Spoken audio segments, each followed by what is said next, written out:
professora Rita Manso. Agora a gente vai chamar o Flávio Costa, professor da FGV, representando a Vetor Editora, aqui para falar sobre a psicotécnica. A minha participação aqui foi um tanto quanto improvisada do ponto de vista da confirmação, porque desde o evento, quando começou a ser planejado e tudo, o Emílio consultou o Dr. Glauco Bardella, presidente da Vetor, dono da Vetor Editora, que pudesse participar ou que pelo menos indicasse alguém que ele havia conversado sobre a possibilidade de eu poder representar. Na época eu estava com um compromisso que eu realmente não teria como desmarcar, então ele indicou um outro colega nosso, o professor Cristiano, que trabalha dentro da própria Vetor Editora, trabalha inclusive com a minha equipe, eu coordeno o trabalho dele na área de pesquisa, que ele viria substituir. Eu confesso que fiz uma forcinha para desmarcar o que eu tinha que desmarcar. Para que vocês tenham uma ideia, eu não moro mais hoje no Rio de Janeiro, apesar de ser nascido aqui. Eu moro em Florianópolis. Então eu saí hoje de manhã de Florianópolis, Santos Dumont fechado, completamente, para tentar chegar aqui com greve de ônibus. Hoje à noite eu volto para Florianópolis, porque amanhã eu preciso pegar um voo para Natal, que faz uma escala e uma conexão no Galeão. Só para vocês entenderem, na verdade, o carinho que eu tive em tentar realmente estar aqui, apesar de toda essa rotina de vir ao Rio e voltar para casa para amanhã passar aqui de novo. Isso reflete muito não só da minha responsabilidade com essa área da psicologia, com a figura do Dr. Emílio Lopes, a quem eu também não conheci, acho que dá para perceber, né? Também somos tão novinhos assim. Eu nasci em 1969, portanto 5 anos após ele ter nos deixado. Mas pela figura não só do que ele representa na psicologia, eu sou psicólogo, e também pelos laços e o carinho que eu tenho por toda a família. Não conheci o próprio, mas conheci as pessoas que ele felizmente nos deixou aqui para brindar, desde a sua oferecer para minha esposa, professora pesquisadora, na verdade também, a Alice, que tive o enorme prazer de conviver algumas vezes, assim como filhos, Nuri, e também agora com outras gerações, já de netos inclusive, né? E ficamos muito felizes de estar com vocês, de conviver com isso e ver como as coisas realmente são passadas. Todo esse carinho que eu vi hoje aqui de pessoas nos seus depoimentos em relação a terem convivido com ele, em vídeos também demonstrado isso, a gente vê porque esse legado, essa herança genética talvez, né, ele deixou os seus descendentes e a gente percebe a mesma proposta. Então eu venho nessa missão, digamos, de representar muito a própria Vetor Editora, principalmente a figura do Dr. Glauco Bardella, que estende um abraço enorme a todos os participantes e a todos os familiares, que tem uma estreita relação de amizade com vocês, a própria Vetor Editora, ao Dr. Glauco, Conselho Regional 0008 de São Paulo. Então, ele diz que ele é um dos últimos psicólogos de um dígito dentro do Brasil, né? Os outros anteriores são poucos, né? Então é uma responsabilidade muito grande representá-lo, mas também por mim, como eu falei, foi um enorme esforço meu para poder estar presente e manifestar aqui essa relação que existe da Vetor, do Dr. Glauco, da psicologia e minha, de certa forma, também com a figura, com todo esse legado do Dr. Emílio Lopes. É para mim realmente um prazer muito grande, eu agradeço o convite, a presença e a possibilidade de poder estar compartilhando isso com vocês, né, primeiramente. Por favor. Vou precisar da ajuda da Alice, da Cecília, para que a gente passe ali as telas, né? Eu preparei uma apresentação rápida, muito rápida, só apenas 6 telas, porque fiquei preocupado de não dar conta da efetividade da minha apresentação. E aqui aprendi mais uma coisa, dizendo que a efetividade vem da afetividade. Então eu vou deixar por hora de lado o que está sendo apresentado para falar um pouco mais da minha afetividade em relação a isso, que certamente vai ser mais interessante e talvez até descontraída do que seguir um roteiro. Preparei preocupado com a efetividade, mas vou optar pela afetividade porque sempre é o caminho para mim mais fácil também, né? Até porque muito do que está sendo colocado aqui já foi relatado historicamente aí nas apresentações na parte da manhã, né? Então, como nós já vimos aí na parte da manhã, Dr. Emílio Lopes, de 1896 a 1964, esteve aqui conosco. Então, 64 nós temos como um ano marcado por 2 grandes golpes. Um golpe militar, a gente conhece, e o outro golpe que foi a partida dele, né? Então, foi um ano marcado por pelo menos 2 grandes golpes que nós tivemos, né? Recentemente eu estive num cerimonial de casamento, me ocorreu agora esse exemplo também, onde um padre, num discurso muito moderno, disse que ele lembrou aos noivos de que o casamento deve existir até que a morte os separe.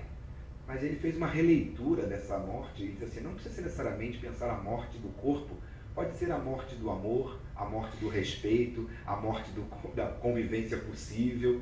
Achei muito interessante, muito revolucionária essa releitura do padre, dizendo que até que a morte os separe. Se não houver mais amor, morreu o amor, para que ficar juntos, né? E aí eu me lembrei de que eu iria falar neste momento de que em 1964 ele nos deixou. E aí quis fazer uma releitura dessa frase. Por que lembrar que ele nos deixou no sentido de... Pode ser ele nos deixou, vírgula, muitas coisas.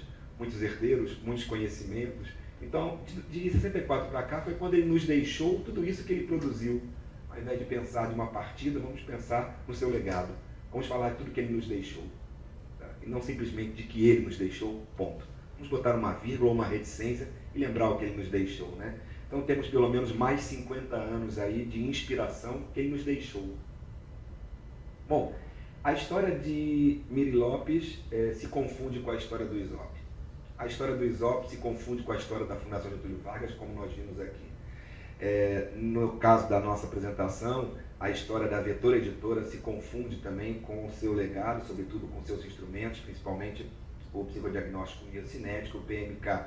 Então todas essas histórias são muito misturadas, né? E a gente precisa entender um pouco dessa relação também. Historicamente, o ISOP, o Instituto de Seleção e Orientação Profissional, também nessas datas, de 1947 até 1990, mas com alguns percalços de mudanças aí de endereço, né? Pelo menos. Desses anos todos, pelo menos 17, ele estando à frente disso, e reparem que muito mais tempo acabou existindo sem ele estar aqui, no entanto com a mesma força. Tamanho foi a firmeza do alicerce com que ele construiu nessas instituições, né? Volta só mais um pouquinho, tem uma outra ali. Outros 26 anos sem esse seu legado, né? Eu tive particularmente o privilégio de conviver indiretamente com essa história do ISOP. Como eu disse, obviamente não com o próprio Dr. Miri Lopes, mas com os seus familiares, mas do ponto de vista profissional, convivi com essa história porque eu fiz formação em psicologia na graduação aqui na UFRJ, na Praia Vermelha, e entrei no ano de 1987 na graduação. E naquele ano, o ISOP, de certa maneira até o próprio professor Emílio Lopes, o doutor Emílio Lopes, mas o ISOP, hoje em dia seria metaforicamente, como nos dizem aí as propagandas de hoje, na televisão, o ISOP era uma espécie de posto Ipiranga. Sabe aquele anúncio que diz assim, olha, pergunta lá no posto Ipiranga. Melhor perguntar no posto Ipiranga. Tudo que eu perguntava dentro de sala de aula, as pessoas falavam assim, ó, eu acho que você tem que ir lá no ISOP. Isso você vai encontrar lá no ISOP. É melhor ver se lá no ISOP. Onde é que eu posso fazer um grande estágio? Seria lá no ISOP. E onde é que eu faço um mestrado? Se eu acabar de aqui, lá no ISOP. Mas é uma espécie de posto Ipiranga. Todas as respostas que hoje a gente procura no Google ficavam lá. E naquela época, ainda na graduação, eu tinha 2 fontes para a gente recorrer, já que não conseguimos fazer, não tínhamos um Google, e importar arquivos escritos ou impressos era caríssimo, demorava meses, né? Então, ou era a Biblioteca Nacional, no centro do Rio, ou no ISOP. Assim, é onde eu basicamente fazia muitas pesquisas, sentado nos corredores.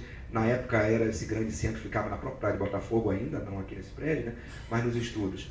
Praticamente todos os meus professores de graduação fizeram suas pós-graduações ou estágios, quando graduando, também no ISOP. Vários que já foram citados aqui apareceram. Maria Helena Novaes, e convivi com pessoas que trabalhavam diretamente, como o professor Franco Lopes Seminério, a esposa dele, Maria Luísa, enfim, várias dessas pessoas que a gente citou e convivi aqui, Cílio Visiviani, e muitos profissionais meus tinham sido, o próprio Enzo Arruda também, com sua filha, também estavam lá, todos eram crias dessa casa, do ISOP, e a referência era muito forte a esse nome, na história da psicologia, se confundindo também com o ISOP, como a gente vai ver, né?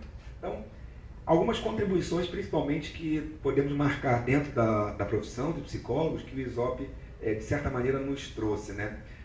E vocês vão perceber, ao longo das próximas 3 telas, provavelmente até o final, a grandeza visionária, eu diria, do professor, do doutor Emílio Miri Lopes. Porque muitas das coisas que foram apresentadas há mais de meio século são hoje praticadas ou vieram a ser implantadas hoje em dia.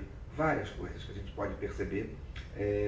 Até mesmo se pensarmos o próprio nome, Instituto de Seleção e Orientação Profissional, a sigla orientação profissional hoje é usada como mais moderna, substituindo a orientação vocacional que a gente falava antes, né? Não, a orientação é profissional, não é vocacional apenas, né? Então, nomes, teorias e propostas que hoje se confirmam, né? Certamente ao que ele já antecipava, né? Olhando lá na frente. Eu não sou psicanalista, professor. Não foi a minha formação prioritária durante a psicologia. Mas gosto de citar uma frase que conheci de uma colega psicanalista, embora nunca tenha achado exatamente dentro da obra, são 24, né, achar o dia é mais fácil de digitando, mas ela citava sempre uma frase, dizendo ser do Freud, do Moisés e o Monoteísmo, inclusive do livro, dizendo que ele afirmava de que a religião está aonde a ciência há de chegar. Eu não conheço essa frase, não consegui pegar exatamente, mas é uma frase que nos surpreende, de certa maneira, porque a gente viu um caminho tão diferente das últimas décadas, né? A ciência tentando avançar para mostrar o quanto a religião não explicaria algumas coisas, e ele já lá atrás falava de que, teoricamente, Freud, de que a religião está onde a ciência há de chegar. E eu diria que, de certa maneira, a psicologia e muitos estudos do comportamento humano vão chegar aonde o Dr. Miri Lopes já falava há muitas décadas lá atrás, em vários aspectos, como nos livros que foram citados, né? Era, na verdade, então, um grande visionário do que nós hoje praticamos do ponto de vista profissional e científico. Algumas dessas contribuições do cenário, né? A própria produção do conhecimento científico foi feita aqui, inúmeras teses, dissertações, mestrado, doutorado, pesquisas, publicações, tudo isso o ISOP nos trouxe, arquivos brasileiros de psicotécnica, depois arquivos brasileiros de psicologia, convivemos com isso. Uma outra contribuição importante foi a visão de aliar teoria e prática profissional, onde se produzia conhecimento, também se exercia profissão, o que hoje é uma discussão mais do que fundamental em qualquer vida acadêmica, né, se a gente pensar, e já se fazia isso no ISOP. A proposta de uma atuação interdisciplinar, vamos lembrar que ele, como médico, era cercado por psicólogos e várias pessoas pensando a atuação profissional, que também hoje buscamos nos diversos segmentos da sociedade. Tem ali um foco já nascendo nesse trabalho com muitos profissionais. O professor Novaes hoje falou de manhã que era filósofo, tinha psicólogos e alguns médicos também. A atuação interdisciplinar já é algo que se fazia há mais de 50 anos, né? As bases do serviço de consultoria, se hoje nós pensarmos as grandes consultorias em gestão de pessoas, consultorias em recursos humanos que fazem avaliação psicológica para a seleção de pessoal, surgiram, e hoje são dezenas de centenas espalhadas pelo país, mas nessa época só existia o ISOP, que fazia isso praticamente para todo o Brasil. Então, o que hoje pensamos o serviço profissional como consultorias em RH, que a gente chama, o ISOP já fazia. Então, mais uma atuação extremamente visionária nesse sentido, né? As bases de serviço. E a própria instrumentalização do exercício profissional com a criação de instrumentos técnicos, como a gente vai detalhar um pouco mais aqui, na questão do PMK principalmente, né? Então, foram importantes contribuições do ISOP e, como eu disse, se misturam as contribuições específicas do próprio Dr. Miri Lopes. Em relação à psicotécnica, que já foi citada aqui também, nós podemos demarcar, apesar do nome hoje já não estar sendo exatamente esse nas práticas, nos estudos, nas aplicações, hoje se fala mais em avaliação psicológica, mas a técnica de se mensurar fenômenos psicológicos foi o que desdobrou, na verdade, hoje, em muitas disciplinas, algumas já até também trocaram de nome, mas se a gente pensar, os processos de avaliação psicológica que se faz hoje tiveram origem nessa proposta que foi chamada na época da intervenção psicotécnica, ou seja, a técnica de medida dos fenômenos psicológicos. Disciplinas que foram geradas a partir disso. Veja, ele fazia psicotécnica com seus assessores, auxiliares, o que hoje a gente precisa de pelo menos umas 4 áreas para poder dar conta, mas com um único enfoque, né, uma visão extremamente sistêmica do processo, né? A disciplina de psicometria, ajudando a trabalhar o processo de mensuração da avaliação psicológica em si. As nossas antigas técnicas de exames psicológicos, as disciplinas chamadas de TEP, que hoje já tem também outros nomes, né, e foram várias, né, disciplina, e que hoje a gente chama muito de métodos em avaliação psicológica. O que ele propunha como uma técnica, hoje se transformou em uma coisa bem mais complexa, mas com as mesmas bases do que eles trabalhavam. Fundamentação teórica, mensuração, testagem, diagnóstico, de certa maneira até prognóstico. Então, métodos em avaliação psicológica. A psicotécnica gerou essas áreas de estudo dentro da psicologia, né? Além disso, a filosofia de trabalho, de pesquisa, publicação, formação, produção de conhecimento científico, hoje ela é difundida no Brasil, dentro da psicologia, pelos grandes laboratórios universitários de avaliação psicológica, em diversos estados, praticamente todos nas universidades federais. Nós temos laboratórios de avaliação psicológica, só para citar alguns, na UNB, com a Labipam. Por favor. Veja que aí não tem ninguém no Rio de Janeiro. Vou comentar. Vou comentar. E o ISOP, né? Então, a UNB com o Labipam, professor Luiz Pasquale, a USP em São Paulo com a professora Iraí, PUC Campinas com a Solange Westler, e dentre outros, São Francisco, a Universidade de São Francisco em São Paulo, não é dos Estados Unidos, mas é daqui de São Francisco, São Paulo, com o professor Ricardo Primo e outros, Federal do Rio Grande do Sul, com Cláudio Rutz, a UFSC com Roberto Cruz, conheço todos eles pessoalmente nesse processo, Federal de Minas Gerais com Elizabeth Nascimento, Paraíba com Valdinei Gouveia e vários outros, o próprio Alquieri, a Unisul, onde eu também criei o laboratório na Universidade de Santa Catarina de avaliação psicológica, dentre muitos outros estados. Realmente faltou alguma coisa na área do Rio de Janeiro. Essa é uma das minhas maiores inquietações. E eu diria que talvez um dos motivos da minha saída do Rio de Janeiro. Porque a minha área, curiosamente, não tinha muito espaço para crescer, apesar de ver toda a avaliação psicológica nascer no Rio de Janeiro. É um dos estados onde a gente, de fato, tem pouca produção. Nos congressos não vemos publicações, as universidades não têm laboratório de avaliação psicológica como as outras praticam, publicações. Já estamos indo para o 8º Congresso Brasileiro de Avaliação Psicológica, acontece de 2 em 2 anos, nunca foi no Rio de Janeiro, não tínhamos representatividade e espaço.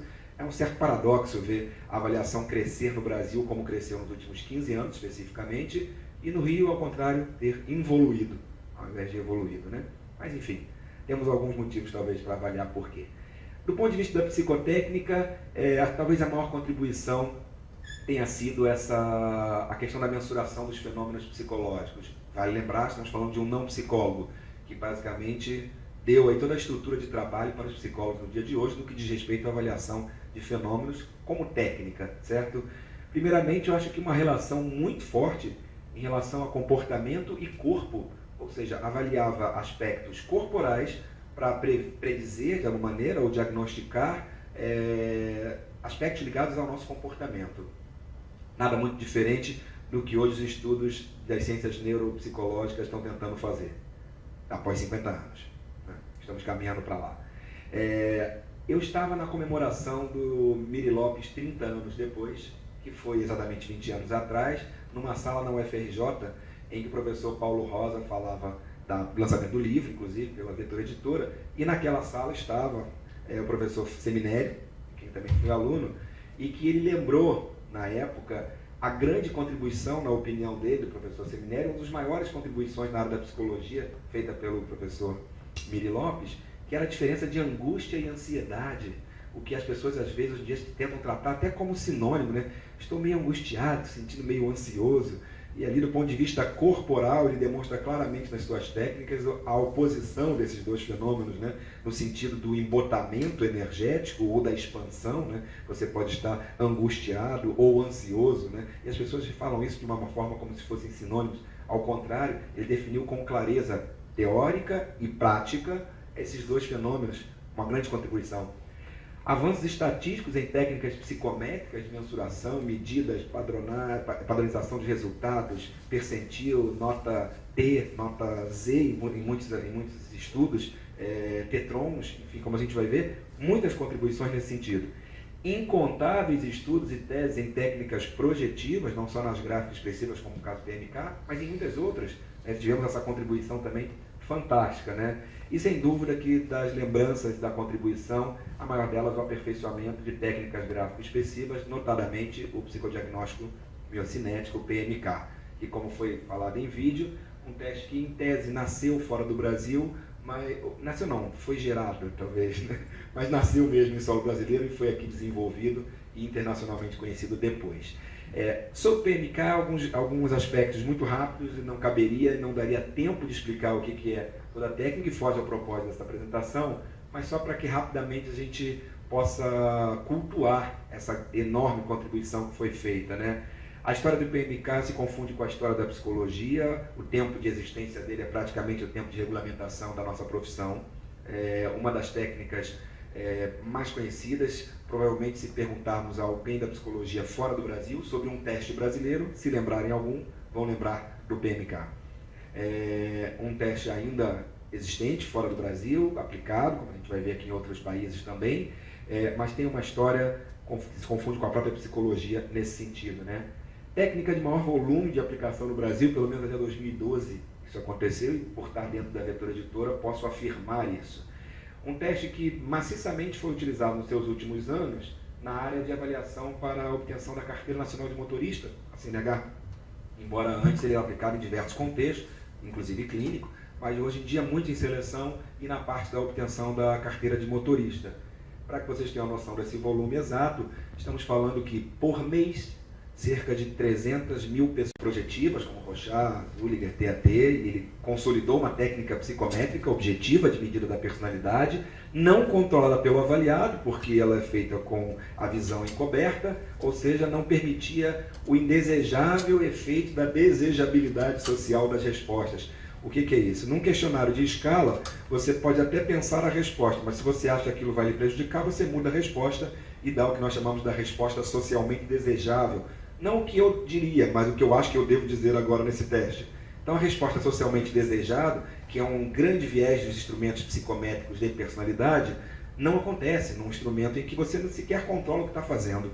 Então, isso é bem interessante, essa prova. Recentemente, em 2011, 2012, 2013, o professor Luiz Pasquale, talvez um dos maiores psicometristas do nosso Brasil ainda, fez vários estudos a pedido da Vetor sobre amostras de aplicação de PMK, e ficou extremamente impressionado com a consistência dos dados, com a coerência interna, com estudos e, enfim, parte técnica, estatística dele, e disse que provavelmente o PMK poderia ser o grande elo que buscávamos entre a confiabilidade das técnicas psicométricas para a mensuração de personalidade, tamanho, grau de coerência que ele viu nos dados, estatisticamente, em análises fatoriais, em correlações, sobretudo pela possibilidade de não ser algo controlado pelo sujeito.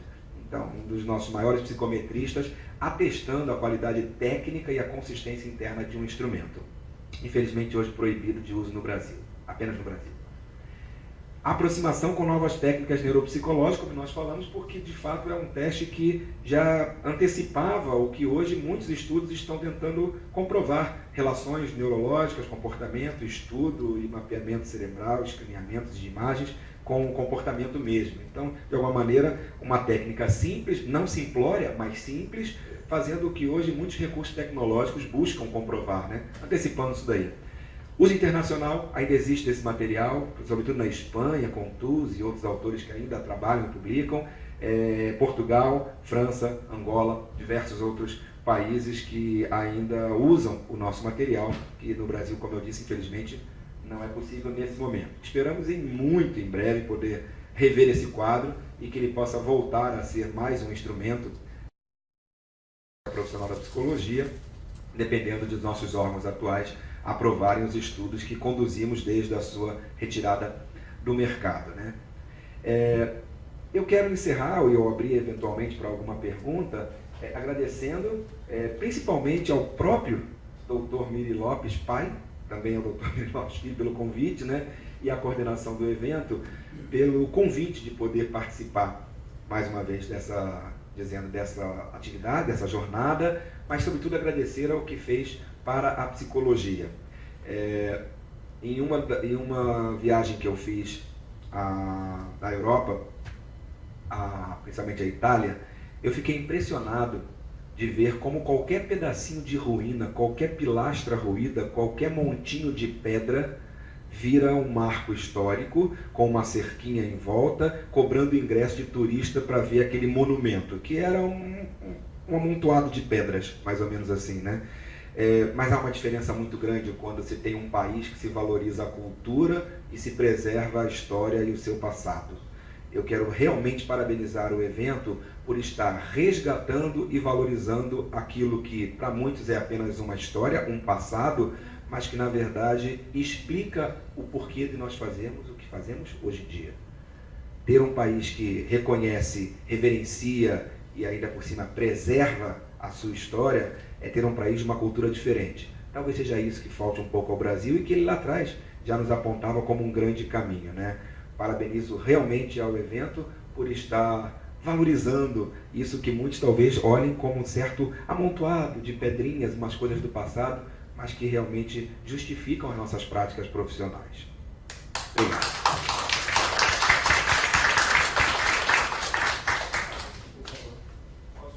Por favor. Algumas questões que foram da área se cometer, o que motivos e quais foram as principais razões para se extinguir o PMK na questão, por exemplo? Melhor perguntar lá no posto Ipiranga. Olha, hoje em dia extinguiram o posto Ipiranga. Pois é. Mas vamos lá.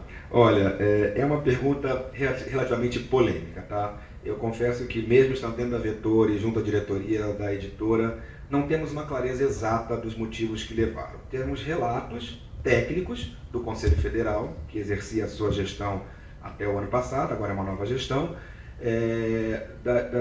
dos motivos que levaram ele à reprovação do teste para a sua continuidade. Uma delas eu posso relatar aqui, que foi que me causou maior surpresa, foi a questão de que as teorias que fundamentam o teste estariam velhas, caducas. Por exemplo, a teoria motriz da consciência. Fizemos uma resposta técnica baseada em alguns autores brasileiros, inclusive, que nos ajudaram a escrever, dizendo que há um equívoco nessa avaliação, porque teorias não envelhecem até que sejam refutadas. Essa é a questão. A teoria motriz da consciência nunca foi refutada, mas eles alegam que não foi mais pesquisada. Também não me lembro de nenhuma publicação recente sobre a teoria do heliocentrismo. Pelo menos recente, não me lembro de nenhuma publicação recente. E apesar dela ter quase 400 anos, ela não envelheceu, né? A do geocentrismo, sim, caiu, que foi refutada. Mas aquela que apresentou e nunca foi refutada, continua válida. Teorias não envelhecem.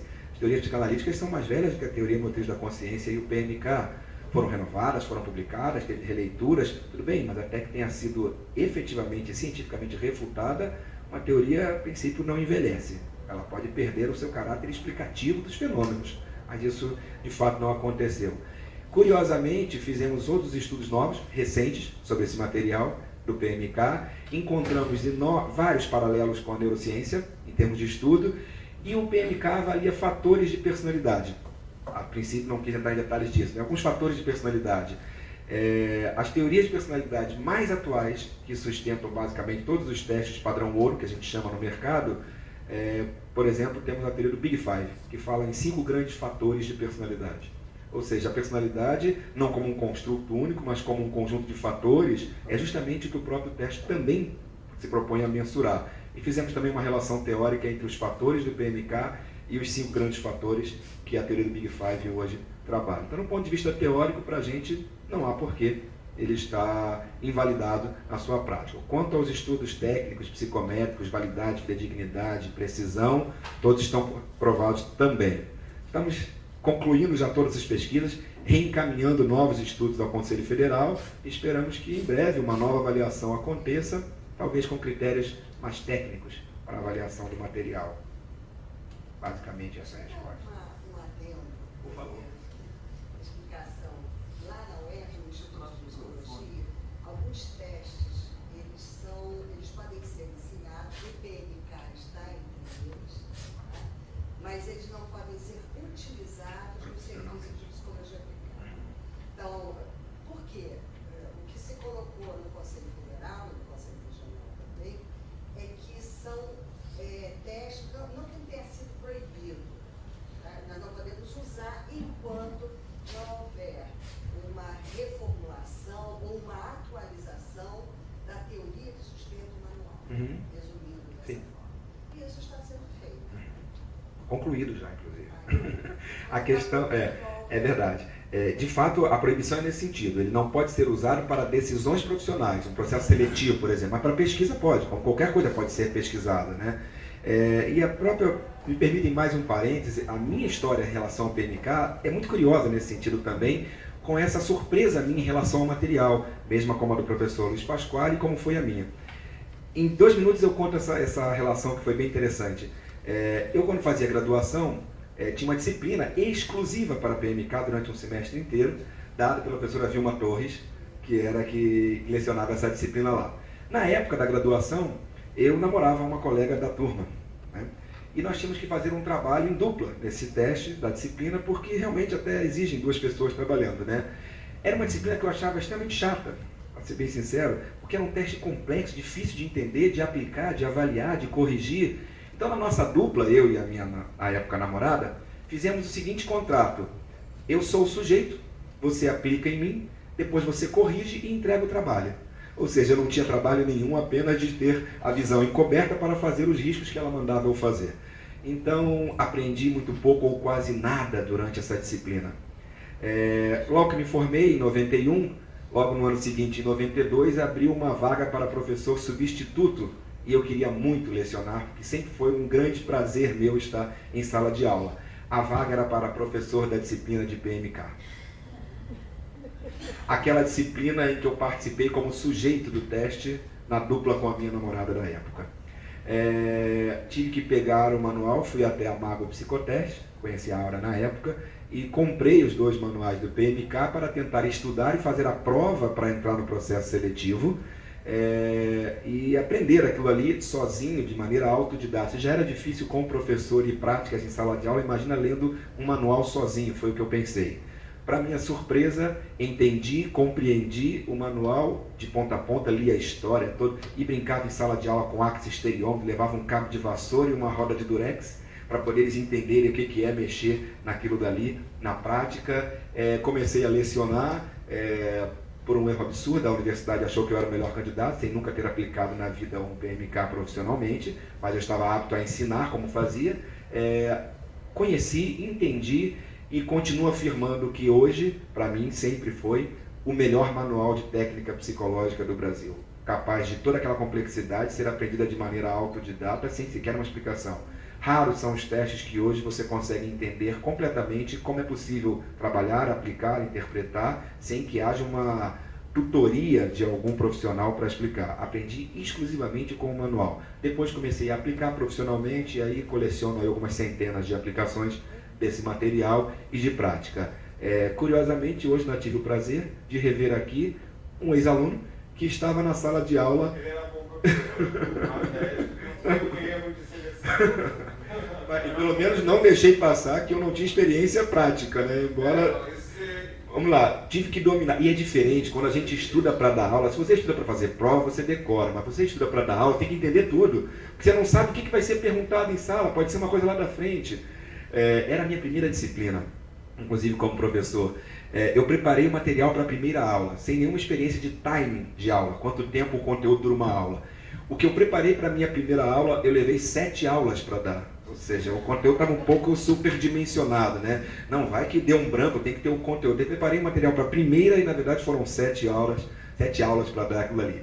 Uma experiência extremamente prazerosa e, principalmente, nos encontros agradáveis que tive com a esposa, a verdade, de Emily Lopes, Dona Alice, pude ter a oportunidade, inclusive, de tirar dúvidas sobre o ensino do teste e tudo isso. Só fechando, então, esse parêntese, esse foi o meu contato, de fato, com o instrumento, meu primeiro contato com o instrumento, e de 92 para cá, muitos outros, até 2012, quando realmente fiquei órfão desse material e lamentando aí o luto perdido como uma técnica profissional. Mas que tenha certeza de que a gente em breve vai estar retornando com ele. Por favor.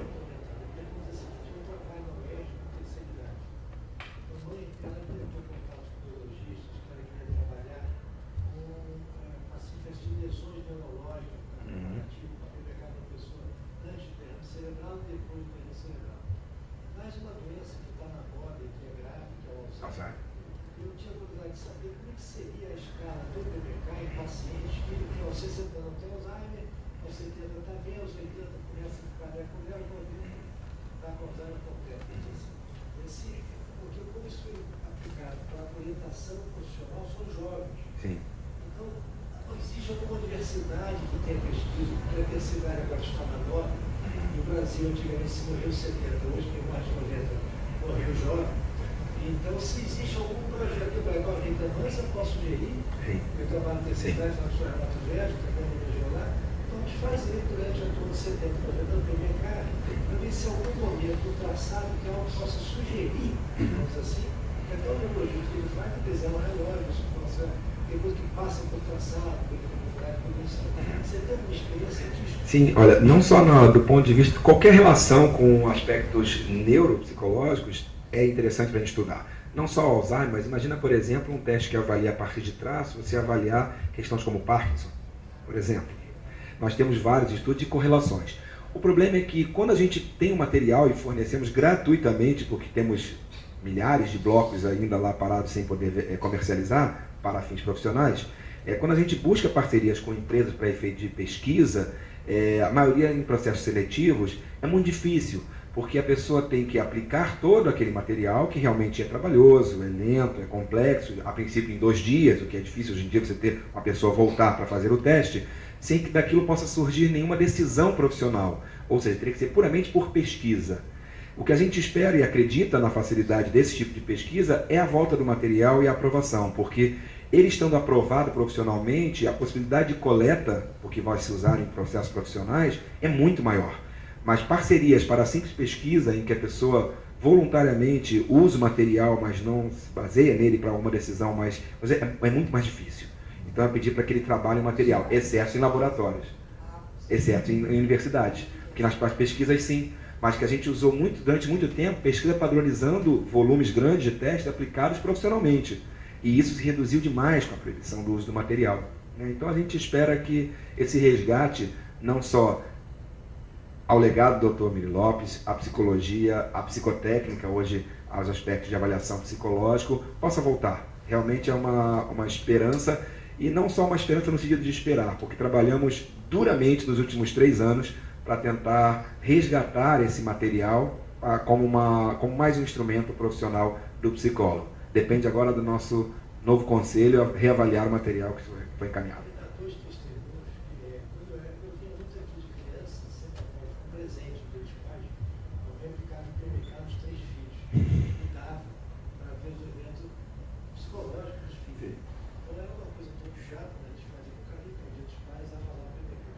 Mas o que eu quero contar é o seguinte, tinha uma pessoa aqui, que era o Cavalier, que trabalhou com a seleção da Polícia Militar, e aplicava o PMK.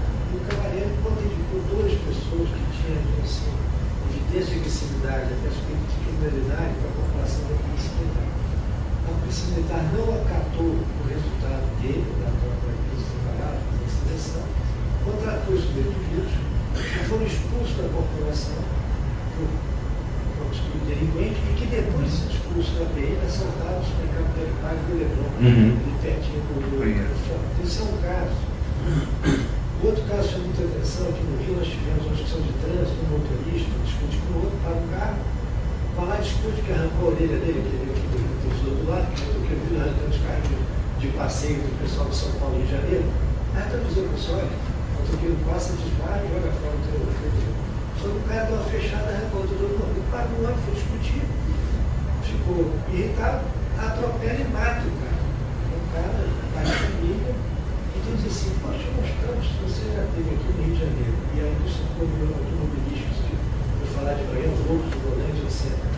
Uma quantidade de pessoas, eu vi na estação do Escolovos, mais de 10 mil testes foram feitos de seleção motorista de empresas. Quer dizer, não se justifica que isso não tem. O papai foi mais longe, e o Novaes conversa com ele, mas Novaes, não sei se vocês, o pessoal da Academia de Medicina, porque nas últimas conferências de papai de cirurgia médica, que foi lá na Argentina, nas artes, ele diz o seguinte, é uma situação do Rio de Janeiro, mulher trabalhando na Academia de Medicina, entra no hospital do centro de São Paulo, entrada, mata 14 pessoas, estudando medicina. Aí não vem cá, o papai fez um teste psicológico, para esse cara pode fazer medicina. O papai defendia o teste psicológico como obrigatório para a carreira de médico. E eu já sou mais generoso, não só para o mundo de esporte, principalmente para político, que está na moda. Então deveria ter psicotécnica. Na minha opinião, eu acho que a carreira, digamos assim, para vários caras, deveria ser. Agora, não, acho que isso aí, o teste não está na moda. Eu, como fui muito pela psicanálise também, que achei que houve uma moda, tudo tem uma certa moda, né? Então, houve um modismo grande na onda da psicanálise, o teste é uma coisa da psicologia antiga. Mas tu tem que ter um equilíbrio, né? Que é tão bom, depois de tudo, alguma coisa para vir de equilíbrio, que deva ser retomada. Né? E queria te mostrar aqui rapidamente, eu distribuí alguns papeizinhos, porque você veja a coisa, a Fundação tentou ligar a imprensa e não teve, não conseguiu. O papai escreveu para o Globo deu notícia. A seleção de futebol fez teste técnico. Isso parece que não tem valor. Eu quero deixar aqui para você ver. Pelé fazendo teste técnico no Isópio, com a turma do Isópio.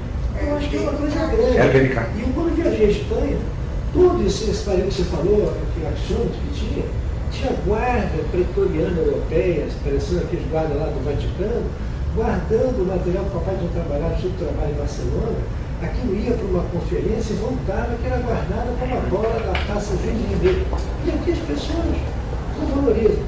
Tanto é, que é uma das coisas que eu quero anunciar, eu já mandei carta pedindo para o ministro do Esporte, que passada a Copa, se digna a botar no Museu do Futebol de São Paulo e Rio de Janeiro este trabalho da psicologia no futebol. Isso é um trabalho pioneiro no mundo. Né? E é importante que as pessoas tenham conhecimento. Né? E eu acho que tudo que é movimento, a psicometria, eu não sei, eu não sou cientista do jogo da caixa, mas eu queria te dar esse exemplo, né? E falar uma coisa que eu acho que é grave hoje muito, que é essa situação mais ainda do que motorista liga motoqueiro. Eu falei que o mercado primeiro é motoqueiro, porque te passam numa velocidade, não te dão tempo de você reagir, por mais que esteja concentrado. Nós temos inúmeros relatos desse sentido de que pessoas foram avaliadas em processos seletivos com ou sem PMK e que não tiveram êxito nessa avaliação, exerceram a função mesmo assim, muitas vezes por mandado de segurança, alguma liminar na justiça, que depois demonstraram os problemas exatamente que a avaliação estava predizendo. Né? Eu, quando me formei, junto à graduação, junto à docência, fui trabalhar na Seja Rio, aqui no Rio de Janeiro, e era responsável pela avaliação psicológica dos processos seletivos. E tive processo de avaliação em que candidatos contraindicados ganhavam na justiça o direito de ingressar na Guarda Municipal, na Polícia Militar, e 2 anos depois usaram indevidamente uma arma e não souberam controlar emocionalmente numa situação. E a gente queria mostrar isso na televisão, olha, tá vendo? A gente mostrou, não foi respeitado e mesmo assim e não tínhamos todo esse espaço. Mas realmente há infelizmente um movimento, como a gente falou, de não valorização da história e tudo isso. Um relato pessoal até. Em 1990, eu estava ainda na universidade, quando o ISOP deixou aqui as instalações da FGV, e nessa década inteira, até o 2000, quando eu concluí lá o mestrado depois, todo o acervo que tinha da história da avaliação psicológica no Brasil, que eram décadas de avaliações aqui, foram encaixotados, e não tinha para onde ir a princípio naquela época. E eles foram provisoriamente guardados, por favor, não riam, mas eu vou dizer isso, num pedaço do banheiro feminino da Universidade Federal do Rio de Janeiro, estudo de psicologia. O banheiro feminino era muito grande, talvez quase também nessa sala. Então colocaram todas essas caixas na metade desse banheiro, separaram com um tapume de madeira, para que aquilo seria arquivo morto, teoricamente, e ali depois o banheiro. Né? Então aquilo ali ficou junto com aquela umidade por alguns anos. Vi o professor Seminério abrir o rosto de ponta a ponta em herpes, por não saber como lidar com aquela situação que tanto incomodava ele de virar a história do ISOP, da psicologia, dos trabalhos do Miri Lopes, sem ter destino. Levaram tudo correndo lá para a UFRJ e ficou dentro de... E não sei onde estão hoje, em que lugar. Da UFRJ. Eu acho. Não tenho informações. Tinha um material de testes e aparelhos, tudo aqui num porão aqui. Da história. Eu não sei. Exatamente. Nós temos boa parte do material que era da doutora Alice, foi doada ao Dr. Glauco Bardella, que está lá na Vetor, e que a professora Ana Jacó está solicitando para fazer parte do acervo histórico e bibliográfico da UERJ, que parece que vai ser levado para a UERJ, uma parte do que está na Vetor, que veio do acervo da doutora Alice Alademir. Acontece que nós recebemos vários palestrantes da UERJ e quando ele fala tudo aquilo dele, como ele age, mas as perguntas dos idosos, quando faz pergunta,